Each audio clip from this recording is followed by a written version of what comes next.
Alors l'Afrique, que ce soit d'ailleurs l'Afrique du Nord ou l'Afrique subsaharienne, c'est un continent très important pour nous. C'est en fait en nombre d'élèves, c'est la région dans le monde où nous avons le plus d'élèves.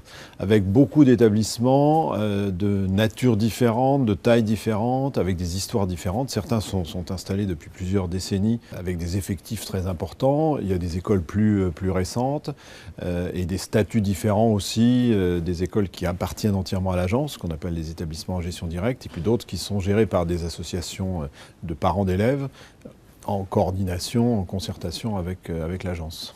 Alors, les frais de scolarité varient beaucoup d'un pays à l'autre, d'un établissement à l'autre. En moyenne, sur l'Afrique, on est un peu plus de 3 000 euros par an et par élève, ce qui est moins que la moyenne mondiale, qui est plus proche de 5 000 euros.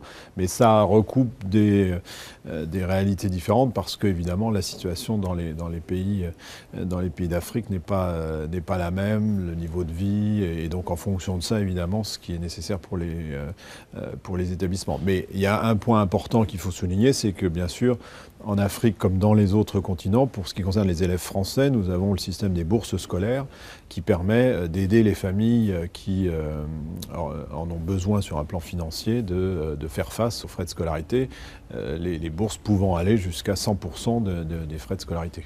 Selon les pays, il y a plusieurs types de coopération. Dans la plupart des pays, quand il y a des établissements scolaires français, ils ont évidemment des liens de coopération, de travail en commun avec des établissements du pays. Et puis dans certains pays, ça va un petit peu plus loin.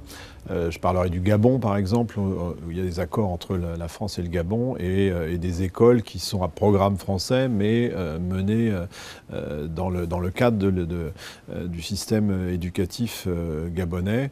Et il y a dans d'autres formules, dans d'autres pays, au Sénégal, en Côte d'Ivoire. Donc, bien sûr, c'est l'une des missions de l'agence, non seulement de scolariser des enfants français et des enfants du pays, mais aussi de mener des programmes de coopération éducative avec les pays qui nous accueillent.